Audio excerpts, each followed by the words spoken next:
From the Cardano Foundation, and a very warm welcome to you on our first webcast of 2018. So wherever you are in the world, thank you so much for joining us today. So good morning, good afternoon, or even good evening. You are in good company, I can assure you, because we have thousands of people logged in watching us today. The Cardano Foundation is an objective and independent entity with the core mission to nurture the growth and development of Cardano. So what does this actually mean? For example, audit and providing assurances around the software development project, also shaping legislation and commercial standards, plus the development of the amazing community which you are a part of. So thank you again for being here. So I'm just going to cover the format of today. We've had some amazing questions submitted by the community over on the forum, and so they've been voting on the best ones, and those are the ones we're going to be answering today. There's also been hundreds of other questions. Of them. Introduction. So first of all, may I introduce Michael Parsons, who is the chairman of the Cardano Foundation.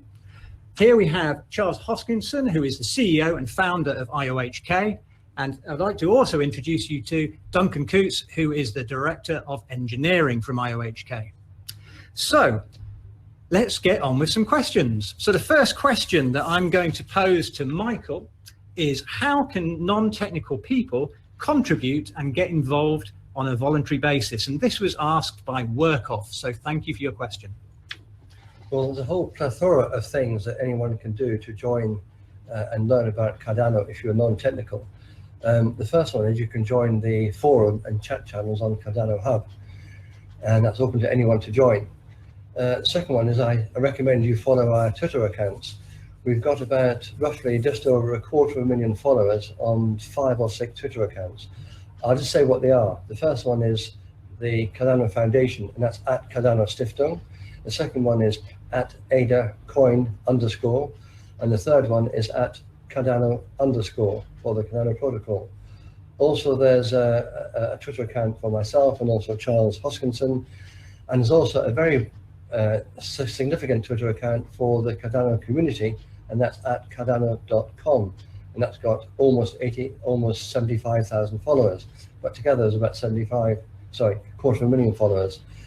So if you follow those Twitter accounts and read the tweets, you'll learn quite a lot of what's happening on an up-to-date and relevant basis.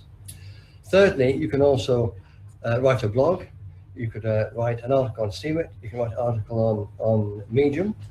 And fourthly, you can look at us on our Facebook page and our LinkedIn page and Reddit page. Those are the ways that you can join the community and learn about Cardano if you're a non-technical person. Fantastic. John. Thank you very much, Michael. So a second question, and the first question to Charles today.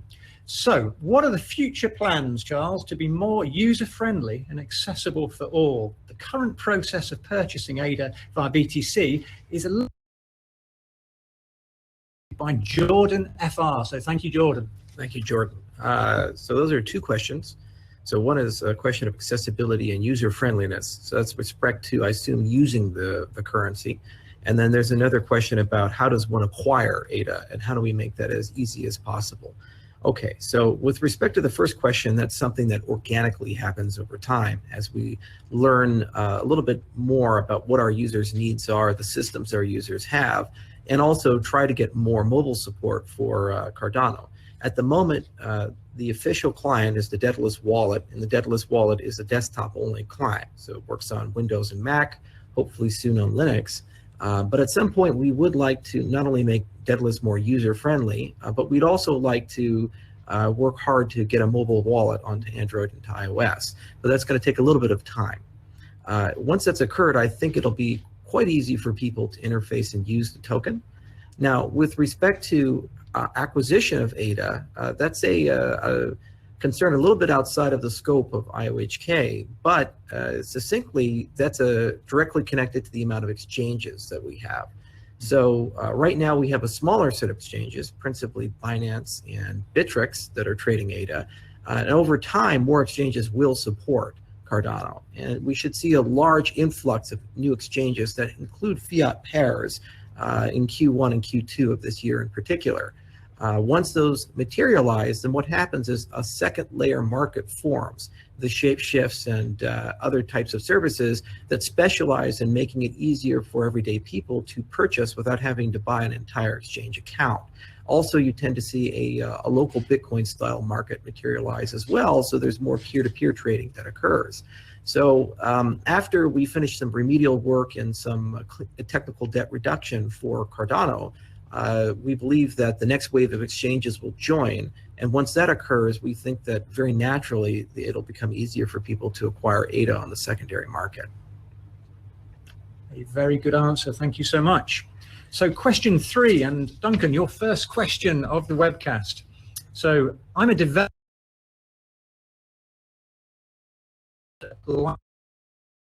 deploy on Cardano. How far away are we from developer tools? And is there anything that people can do to prepare for prototype and testing? And this is submitted by Small Caps on the forum. So thank you, Small Caps, whoever you are. Right. Okay. So so deploying on our system. So we've talked about in our roadmap a little bit already. Smart contract platform, and the thing that our strategy is that we have a backwards compatibility story. So in the long term, we're going to have newer, cooler smart contract systems, but we at least are going to bring everybody with us. So people who've been developing for the Ethereum platform, so Solidity, and in due time other smart contract languages that target the EVM.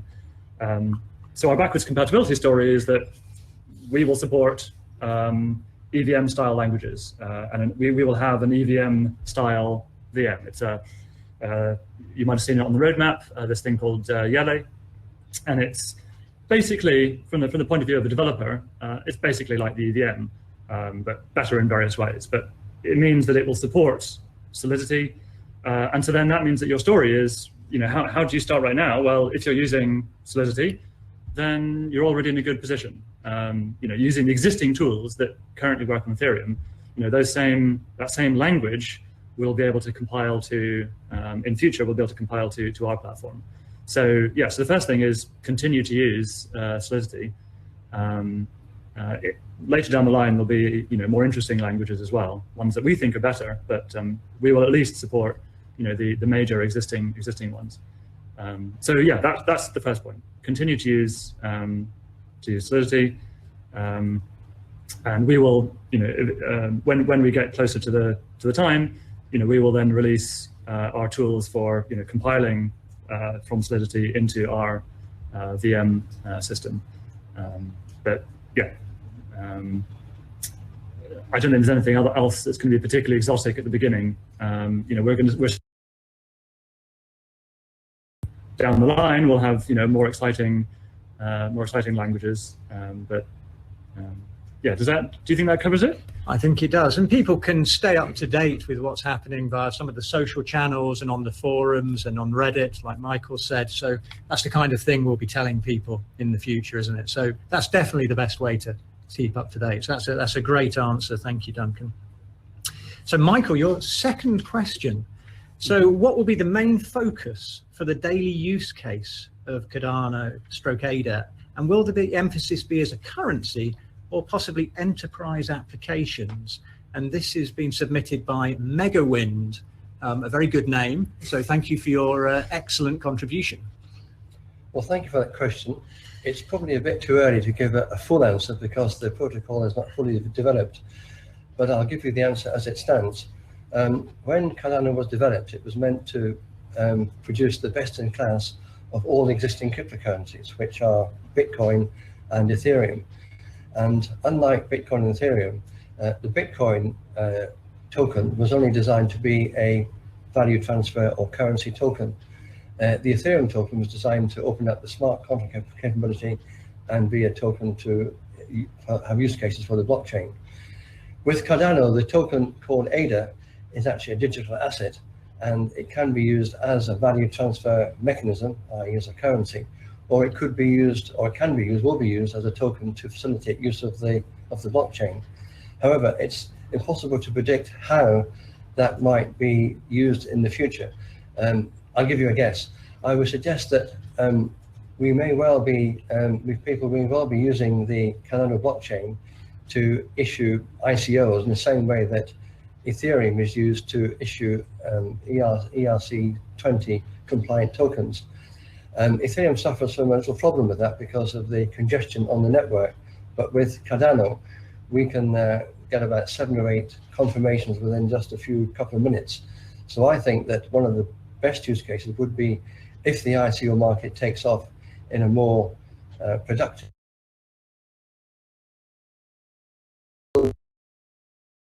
blockchain protocol to do that. But of course, there are many, many other applications of blockchain technology, including identity, security, property rights, transfer of everything. And those will emerge in the future as the technology improves and developers come on board to help us with that. That is a great answer. Thank you very, very much, Michael. So Charles, your second question, if I may, and this is submitted by Rollerbirdie. It's always at this point you think, my goodness, thank God we haven't got any really rude names of the people who've got the most popular votes on the question. So I'm very grateful for that. So thank you, Rollerbirdie. So Charles, your question. What are Cardano's or your thoughts and strategy to stay relevant in this incredibly rapidly evolving industry?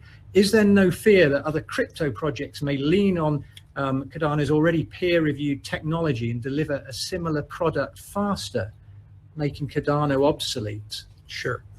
The type of work that we do at IOHK and with the foundation and with our academic partners is enormously difficult to replicate. For 3 reasons. One, it's difficult because the collection of people who can do this work is very small. So once you've obtained a critical mass, there's just less people to hire to do that.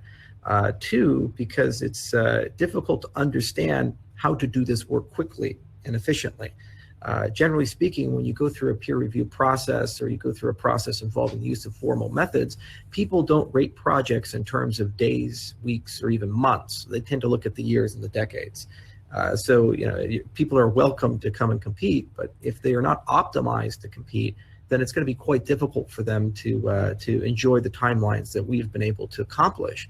And 3, it's less about the technology in general and less about what's been created and more about the community, the industry, and the relationship that you have with the community and the industry. If you're to look at Bitcoin, Ethereum, or Ripple, any of this technology, at any moment, anybody can copy it, 100%. It's sitting in a GitHub repository. They just click a button, they forked it, and now they have all your code. Congratulations. But they don't have your. It gives you, a good first step. So, yeah, no, I'm sure that we will end up having Visual Studio integration there. He sounds like he's a .NET developer. That's a good answer, Duncan. Thank you very, very much. Michael? So third question for you, submitted by Java Ronin. So wherever you are in the world, a big hello from us all here.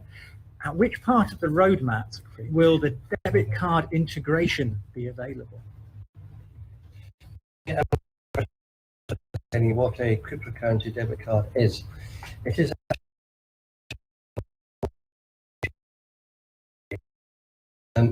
prior to cryptocurrency, all debit cards, if you have a debit card in, say, euros or dollars, the backup currency against that has to be the same currency as the debit card. So if you have a debit card in euros, you must have a bank account in euros. You can't have a bank account in dollars or in. With a cryptocurrency debit card, you have funding in cryptocurrency, in this case ADA would be, funding a dollar or sterling or euro bank account. Now, recently, the main players in that were Zappo, CryptoPay, and Wirex, and they were going through a third-party provider. The third-party provider is based in Gibraltar, but a few weeks ago, a few days ago actually, the provider was advised by Visa with no notice that all the facility was being pulled immediately. So that lets people high and dry. So at the moment, it's very difficult to engage with Visa or MasterCard to get a new cryptocurrency debit card. That being said, we are Cardano, and we think we can do it. We are in negotiations, and we've had approval from a third-party provider and a debit card company based in the Far East, and that's ongoing. And I expect that to be possibly in place certainly before the end of this year, or certainly by Q3, but that's an estimate for now. Thank you very much indeed. Charles, Yes. your third question, and this is submitted by Just Reading Yay. I hope I've pronounced that kind of right. So hello to you wherever you are. It's a good name. It's a good name, isn't it? Yeah, some good names here. There are a lot of other cryptocurrencies that drive the same road as Cardano. Do you see them as a threat? How do you plan to expand your technology lead? Is there a technology lead at all? Or are all competitors at the same waypoint with Cardano? Oh, no. We're walking a very different road. So Are we on the motorway rather than the sort of lane? for most of the altcoin space, what generally happens is people start from somewhere. So in the first generation, they started from Bitcoin and they forked it. So you had the Litecoins and the others, and it's still being done. For example, Zcash started as a fork of Bitcoin, and then some people fork Ethereum, and some people fork NXT, and some people fork BitShares and so forth, and they just go down that road. We just decided, that road doesn't look comfortable. Let's go out into the wilderness, with all the brush and the bears and the tigers and trail entirely. It's really ridiculously difficult to use a peer review process and try to compete in an agile marketplace. For example, when we started working on Ouroboros, to go from idea to paper to peer review to implementation in under a year, which is what we did, not only surprised our own people, it surprised the entire cryptographic community. Generally, these things are done in a matter of maybe 2 years, 3 years, and so forth. So we have built a collection of unique capabilities at IOHK that give us the ability to pursue this. Now, the advantage is that now that we're going down this road, it's incredibly difficult for other people to copy that or to imitate that, because it takes about 2 years to build enough infrastructure to even try. Then you have to get good at it. Then you have to have the relationships. So we're starting to see a great degree of acceleration. We did Ouroboros. Now we have Ouroboros Praus. We have other protocols coming out, and we're publishing papers at a rate of every few months. And these papers are getting into peer review very quickly. In fact, Praus was just accepted for a major conference. We'll be making an announcement soon about which one. So that's very exciting. So the other side of it is the engineering side. And this was equally difficult because we didn't choose a fun, happy, easy to understand and use language for the majority of developers like JavaScript. We chose the elegant, concise, magical language of Haskell, and Haskell, Lisp, and a few others are kind of like the lightsabers of the programming community. So as a consequence, you can do amazing, cool, beautiful things, but you also can chop your leg off pretty quickly if you're not so careful, or it requires quite a bit of training to use properly, I should say. So with that respect, it's actually been a challenge, but it's also been a fun challenge, and something that we as a company and through our partners like Well-Typed have learned a great degree about how to write protocols of this nature in Haskell. And again, we're starting to see acceleration. So the second half of this year in particular, we're going to reap a lot of the benefits that Haskell tends to have. When you talk about a programming language that in some cases has a factor of 10 less lines of code, you can accomplish in 10,000 lines of code what Bitcoin does. You can accomplish so much more in terms of testing and maintainability and all of these other things. And we will see that within this year, which means these protocols that live on paper will be much easier and faster for us to implement than our competitors. Furthermore, because of the nature of Haskell, it's kind of like a one-for-one. Haskell looks a lot like math, and the papers are a lot like math. So that translation is much faster for us. The other thing is that we're still learning how to do is how much assurance is necessary. So you have things like the SCL4 microkernel project, which is a very high assurance, rigorous approach that took several years and many millions of dollars. We probably don't have enough time to be able to do that for our core protocols. Okay. On the other hand, it's very important for us to do something. So we're trying to figure out where on that spectrum we want to live, and it's a game of iteration. So what happens is you release Haskell, then you do some medium assurance thing, and then you keep going about, and at some point you revisit what you've already done, and you can gradually turn up the assurance level. So not only will Cardano move quickly, but then the older parts of Cardano will eventually be replaced out with higher and higher assurance components. And Haskell lets you do that where and when you're ready, which means we're going to have faster code, higher quality code, more secure code, and this becomes more like permanent infrastructure. You know, if Cardano is real serious and we're really going to be the financial stack for 3 billion people who don't have one, then we're looking not in terms of weeks, we're looking in terms of decades. You know, TCP/IP has been around for a very long time, nearly 4 decades. So similarly, I'd love for this protocol to be around for 4 decades. So we have a moral obligation to make sure that the stuff that becomes bedrock is built correctly. So I think overall we're quite competitive. We're walking a very different trail. It creates unique complexities that we have to deal with. For example, we have a moral obligation to make sure our code is audited. You know, if you're writing Java code or C++ code, I guarantee you every Java and C++ developer who doesn't like us would go and read our repo and announce to the world all of our sins. That's just pretty common in this space. Very few people read our repo because very few people program in Haskell. The ones who do usually work for us or are related to us. Somebody to read the repo with a degree of rigor and a degree of objectivity, which is why the foundation's around with their relationship with FP Complete, and those reports will soon come out. That's just a great thing, and that's an industry standard that ought to materialize.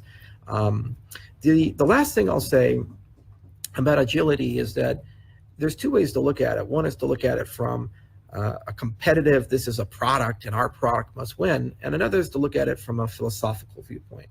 To beat Cardano, what does that mean? It means that you're doing better science, you're writing better code, and you're ultimately more useful than us. That's our hope. If that's the case, that's great. Because what that ultimately means is we've given the world a much better protocol, and we've given the world a much better way to do things, and we've accomplished our mission.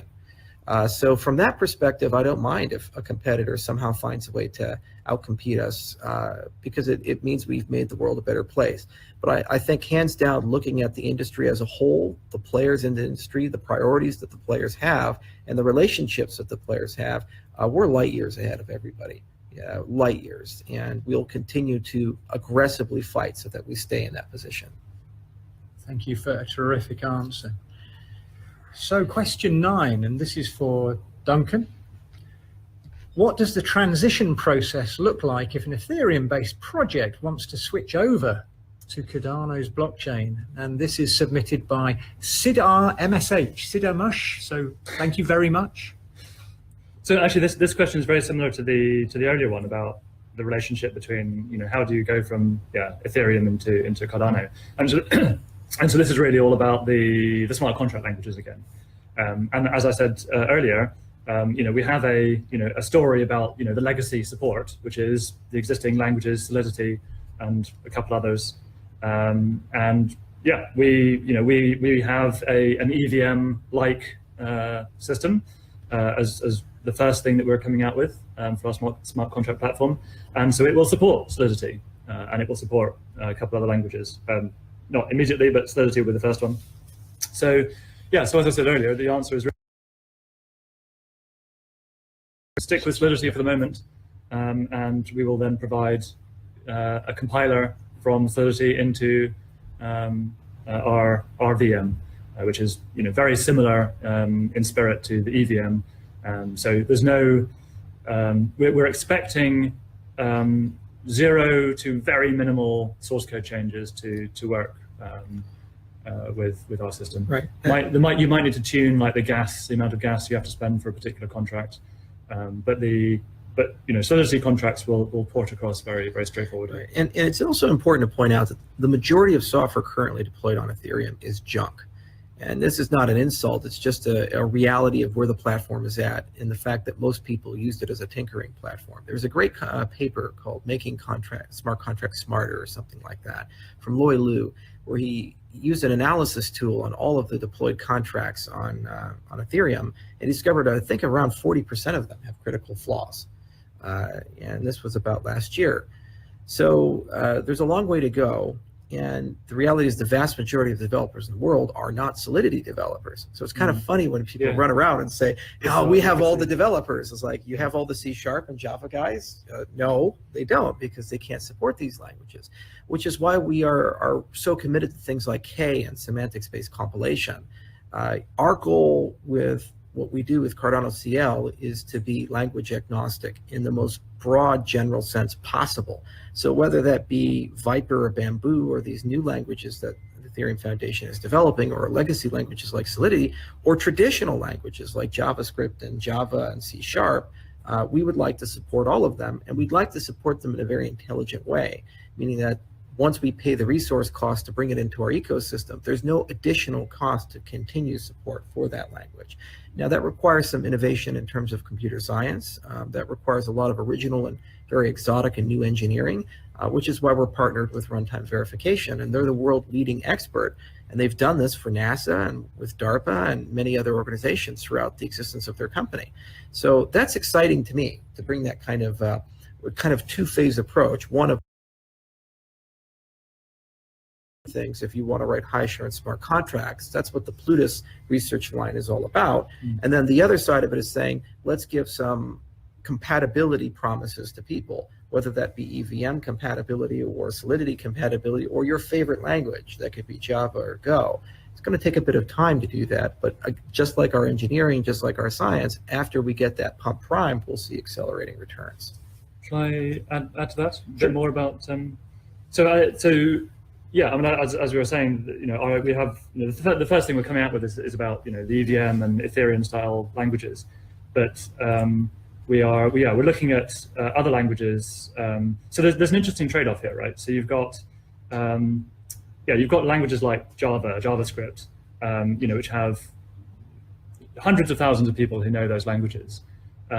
But on the other hand, and that's good, that's great. So that means that more people can come over to use their experience with those languages to write smart contracts. But on the other hand, what's special about smart contracts is that you're dealing with a lot of money often, and so the correctness is really, really important. And those traditional languages are not necessarily always the best for correctness. It's hard to reason about those languages. They weren't designed for it, particularly things like JavaScript. So we are also looking at applying more programming language technology to give us like Plutus, to give us languages that are a bit different from existing languages like Solidity, which are applying more ideas from programming language theory to give us languages which are a bit different, but in many ways simpler and easier to reason about, so that it should be possible for us to avoid some of the well-known problems that we've seen with smart contracts in this space. And I think one of the really exciting ones, that we're also looking at, an idea that we're pursuing. So we've got Plutus, which is a lambda calculus style language. And then we've also got another one which we're looking at, which is a bit different from any others that are deployed at the moment, which is based on a very simple model of financial contract. Not as a smart contract language. They've been using it as a way of describing financial contracts between individuals. And we think that's another interesting idea that we're pursuing, which will give us, for the kind of contracts it can describe, it gives you a very simple, very easy to understand, very easy to reason about language for describing these things, but doesn't let you do lots of crazy other complicated things. So there's some interesting, I think, innovative work that we can do there in the smart contract space. So it's not just like Java, C, Solidity. There's actually more interesting things that we can do there that have other interesting trade-offs. It's like one of those "isn't it funny" scenarios where you say, "Hey, I want you to go build something for me, and here's this toolbox with a screwdriver and a hammer. Go have some fun." They say, "But I'm a carpenter." They say, "Oh no, you got your screwdriver and hammer." And that's where we're at right now in the smart contract world. The tools that people are using are not the ones they want to use. They're the tools that have been given to them. And so we have an obligation to increase the size and robustness of that toolbox. And that's everything from bringing in existing languages to designing special purpose tools specifically for things like financial contracts and so forth. And that's a big priority of our PLT group. There's a whole academic discipline of programming language design. And this is exactly the place for it. It's this new space where there's new languages being defined. And for the most part, existing smart contract languages are not really making good use of that, multi-decade history, academic discipline of how should you design programming languages for this purpose, that purpose, or whatever. And we can, we have people who that is their been their academic training, and we can apply those kinds of ideas. So there's lots of interesting stuff we can do there. So I've talked a lot about the legacy we will bring in, we will run Solidity programs, but that's kind of like the first thing. As we go along, we'll be applying much more interesting things, I think. That's great to hear. Thank you, guys. And we have one last question, and that is from Jason ABC, and this is for Charles. Thank you, Jason. Cardano is billed as a third generation crypto. Mm-hmm. What does the team think will be a fourth generation? And is Cardano flexible, modular enough to support this? That's what I hope, or long retired or long dead. It's kind of funny. I've been through two generations, and generations I've defined in a very functional property-based sense. So first generation was saying, can we construct digital scarcity and can that achieve market value using this weird thing called blockchain technology, whatever the heck that is. Today, it seems obvious. Oh, yeah, of course you can trade these digital tokens. But back in the day, we didn't know. The first year of Bitcoin was worthless. I mean, there'd be people come up to you and say, you want to buy 5,000 Bitcoin for $20? You say, get away, you weird person. Now that's like the best deal of your life, right? So that was the first generation. And once that question got answered, it became more of a utility question. So it started philosophical and then it became utility oriented, meaning, I'll buy that these systems are useful, but they can't really do much yet. We'd like them to do more. So it was a question of smart contracts at that point. And that's what Ethereum contributed to the conversation, was saying we can reimagine the way a transaction can run, and you can now do all kinds of real cool, interesting things with transactions. The kinds of things that Michael did throughout his whole career, which is, it's not optional, it's just how financial relationships are. But then we ran into this, we call it the CryptoKitties problem of scale.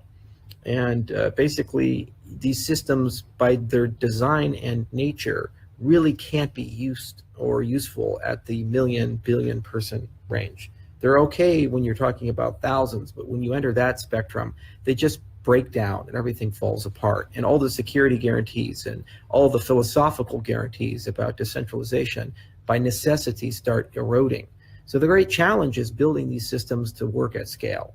And it's not simple, because every time you try to do that, there's a million little things you have to worry about very carefully. You may inadvertently have broken your performance or broken your security guarantees or introduced some degree of false decentralization. In other words, some hidden centralization in the system to make it work properly. Now, once you've removed all of that, I think from a generational standpoint, we're now in a position to talk more about the infrastructure that the cryptocurrencies run upon, because we've already accomplished at that point all of the goals. We've become scalable. We can work with billions of people. That's a commodity question at this point now. It's just a matter of making it better. The next version of Apache, the next version of Zookeeper, the next version of whatever your tech happens to be. It's no longer sexy in that respect. And now we're talking about, how do we do lending? How do we do value stable currencies? How do we do remittances? How do we do identity? How do we get these things to work well on a phone, for example? How do we introduce new capabilities, whether it be programming language capabilities or multi-party computation or trusted hardware, these new things that we don't currently have in the cryptocurrency space, that if they were added would either give you more safety and security, or they would give you offline off-chain payments, or they would give you the ability to scale damn near indefinitely because of the nature of how those protocols work.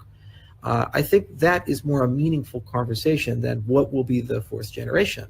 Now, we live in a very competitive environment, and after Cardano becomes the market leader, hopefully this year, there's going to be another person riding off from the distance saying, I'm the fourth generation, and trying to outclass us. And maybe they'll have some amazing, great ideas. I hope that they do. And then we'd love to compete with them, just like Ethereum is going to compete with us and Bitcoin core devs are going to compete with us. It'll make us all better. So I'm not chasing the fourth generation at the moment. I'm just trying to figure out how to make the third generation happen.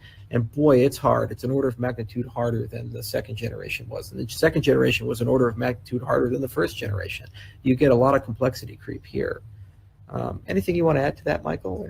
Yeah, if you compare it to the browser technology, before Google there was Netscape Navigator, then there was Alta Vista, and Alta Vista paid several $100,000 to Alta Vista in San Francisco to buy the the trademark off them because they were a photography shop. And then along came Google. Now, if you ask Google, what is a next generation browser? Even 10, 12 years ago, they would say, we are the last generation. And I actually believe that there isn't a fourth or fifth generation. I think Cardano is the last generation, and it will be an iterative process. It will come on. But I think they will build it and make it better and better and better. And Cardano will become the Google of the blockchain and cryptocurrency token world. Yeah, just like TCP/IP, right? We never talk about the next generation of TCP/IP. Yeah, it's just iteratively improved. Right. Well, can I add something to that? Sure. As well? So, I mean, a perspective that I have is that I spent most of my career in the Haskell world, and I think the interesting analogy here is that with Haskell, so the first sort of commercially useful version of Haskell was 20 years ago.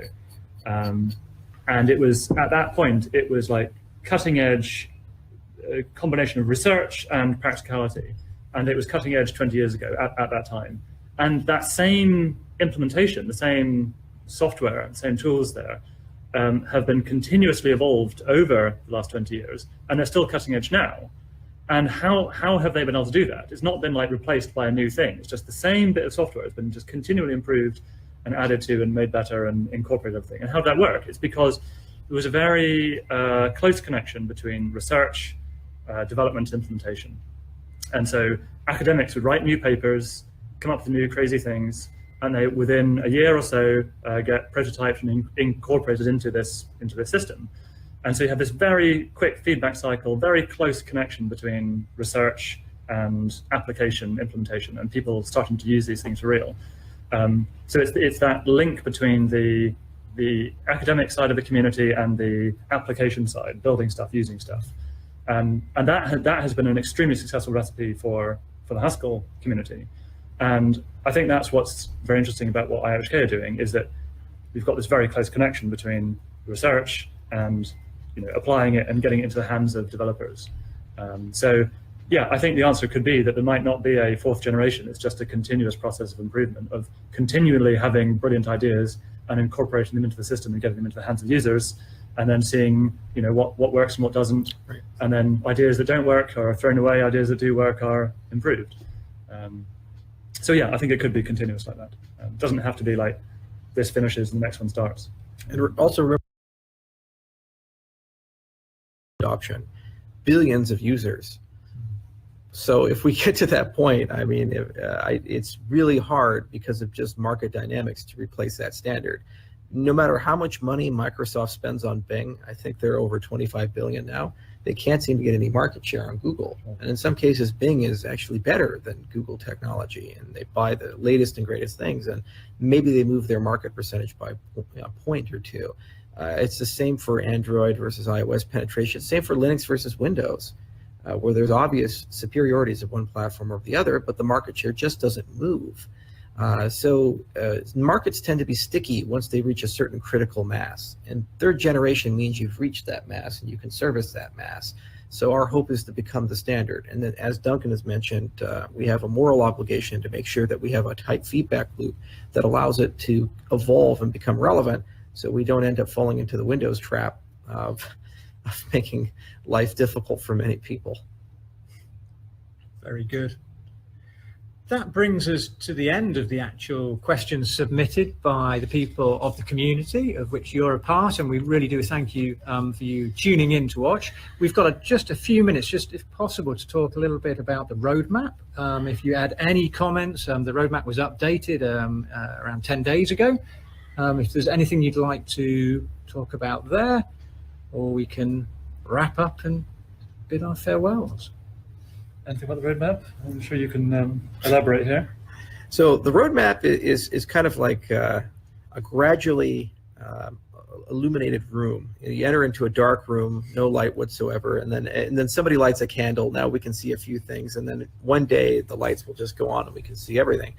It's our best guess of what we can do and when we can do it. And every month, it's very important that we're held accountable to trying to refine things a bit.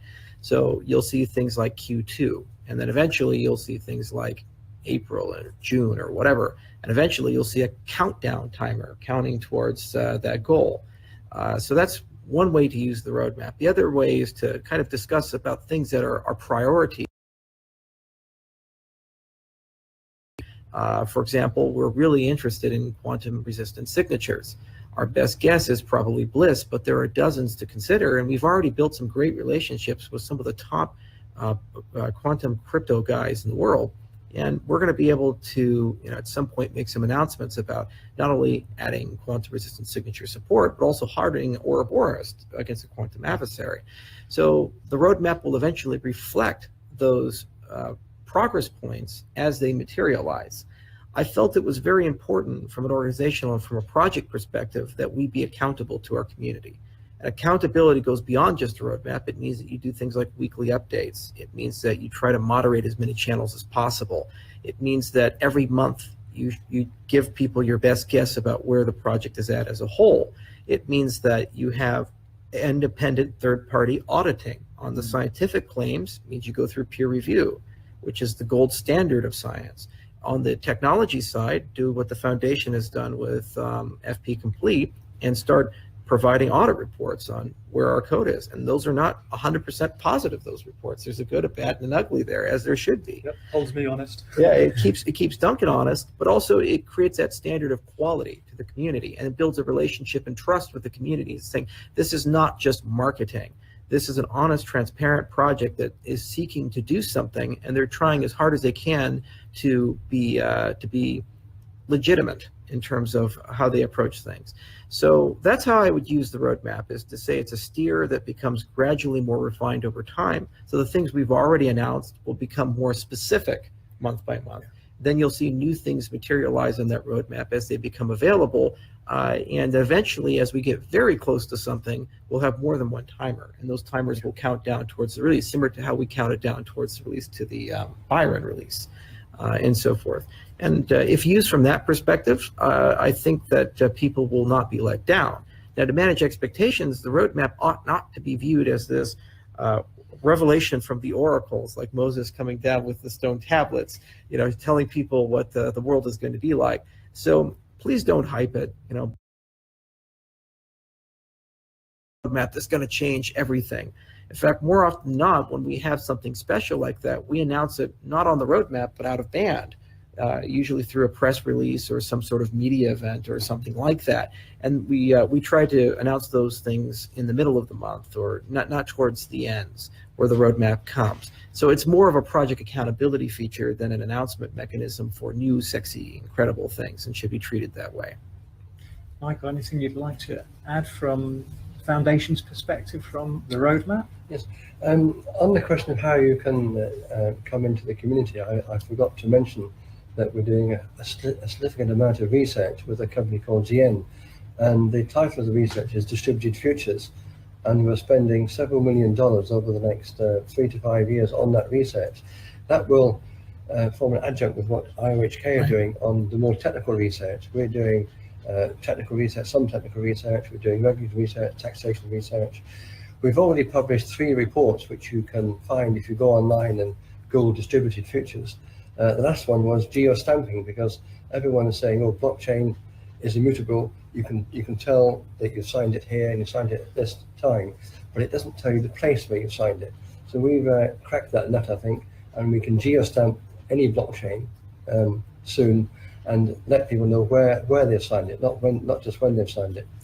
And the second thing we're doing, about 18 months ago, we had this idea in the foundation that we ought to have a hardware secure wallet for the ADA token, and we're working with one of the leading hardware wallet providers, with a research company and technical company in Brighton in England, and we are hoping to produce a hardware wallet sometime later this year or as soon as possible, and that will allow people who hold significant amounts of ADA, or significant for their mind, in a hardware wallet, which is much more secure than having it on an online wallet.